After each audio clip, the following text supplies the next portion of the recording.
It's not some critical flaw with you as a person that you experience these valleys and you feel kind of bad about it, even if it's for an extended time. That's also just part of being human. You don't have to just push past and ignore and stuff that negativity. It's not something to be ashamed of. So I was going throughout my week, kind of normal, and I was thinking about some of my favorite YouTube channels that I like to watch. There are plenty of channels on making a YouTube channel or productivity, self-help, empowerment, those kind of things. And some of my favorites that I like to watch are Better Ideas, Ruri Ohama, Ali Abdaal, anything like that. I'm a fan of all that, like I mentioned in previous videos. And I was just kind of reflecting, like as I watched, I was like, okay, I like this video, I like that, but I was thinking about what do I like about these videos specifically, and that was pretty easy to answer. Their goal is to help improve my life and a bunch of other people's lives, and that's always great. They explain things really succinctly and it's easy to understand, and they film and edit aesthetically, and that always helps, of course, so it's just easy to watch. And I think most of all, they create this feeling of inspiration and empowerment and motivation. And I walk away from the videos just feeling like, man, let's do this, let's go. I can accomplish all kinds of stuff. But then, within like an hour of walking away, I'm suddenly back to square one and I'm not motivated anymore. So I was thinking like, what's up with that? And obviously that's a me problem. It's my issue that I can't follow through. But I think there's a little more to it. And so that's also what I thought about this week. There's definitely something in this niche, in these popular channels that isn't exactly resonating with me, and so I decided to break that down and kind of dive into what that is. And I want to acknowledge up front that, yeah, it's probably just a personality and preference thing that explains a lot of it, but there's a little nuance that I want to get into. And also, I'm not saying these channels are bad or their approach is wrong or anything like that. I'm not trying to diss anyone here, it's just a personal opinion of mine. So I think one of the first things that stuck out that isn't quite what I'm looking for is kind of the tough love or get over it attitude.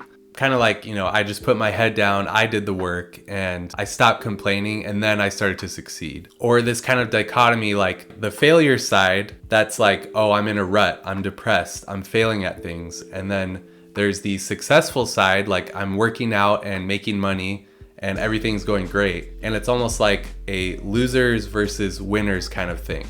And that's not inherently wrong or incorrect or bad. I mean, that's a great way to look at things, especially from a motivational standpoint. You want to be on the successful side. And yeah, that's like a great way to show like, hey, I have achieved this thing and I want you to achieve that as well. So that's not wrong in itself. But sometimes it could come across as like, I helped myself achieve all of this, or I pulled myself up by my bootstraps kind of thing. And I am fully aware that I'm being super reductive here, and they have a lot more to say than just that, so that's not the core message a lot of the time. But it is easy to come away from some of those videos and that space thinking those things. And I think it's safe to say that that type of approach is really popular, but again, I feel like that's missing a little bit of nuance. And so a big point that I think might be missing is this reluctance to really sit with negative experiences or negative emotion or anything negative for more than a few seconds. There's like an acknowledgement like, yeah, I failed, or yeah, I don't do things perfectly, and that's great. But it's this quick glossing over or uncomfortableness with talking about that. And I think the negative moments in life bring balance just as much to the positive experiences we have. So I think that negativity is something worth exploring and understanding more for each of us. So back to a personal preference kind of thing.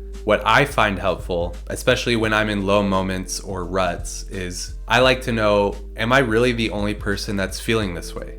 And of course, the logical side of my brain is like, no, there are millions of people out there who are struggling with plenty of negative things. But what I'm talking about is I need those reminders. I need that simple statement, someone in front of me with a similar experience saying, hey, I'm also going through that. And that's helpful. Like knowing it's completely normal to be sad and fail at taking these steps to get to success and that kind of stuff. Or not being able to maintain the productivity that I started to do. Essentially knowing that even if I did give up that time, that's also just part of being human.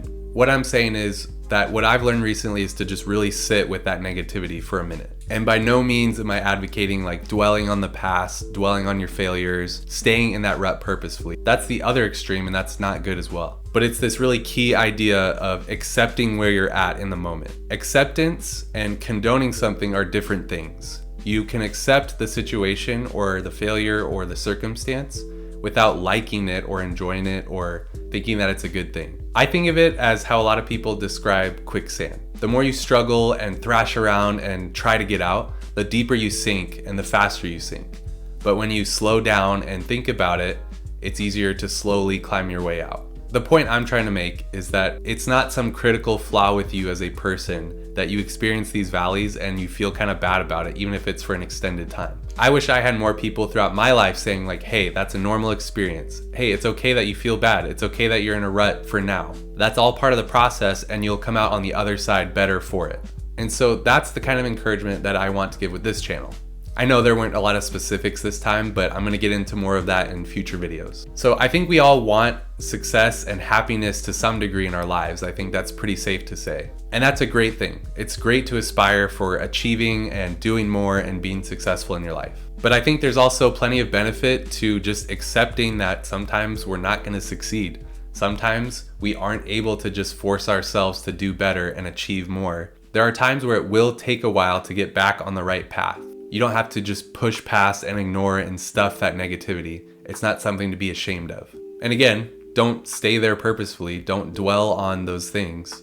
But a good step is just acknowledging them. So I want to move away from this kind of stuff the feelings and be tough to move on kind of thing. You know, just get the work done. As I've said before, this channel is about making those steady, small changes consistently and not feeling the pressure to just have better habits or change your life overnight. Anything worth doing will take a while and will take a lot of struggle. And so just keep at it, even if it takes a long time to do that. And remember that whatever situation you're in, whatever rut you're experiencing, it won't last forever. If you're taking action, you will get back to where you want to be and you'll achieve the things that you want to achieve.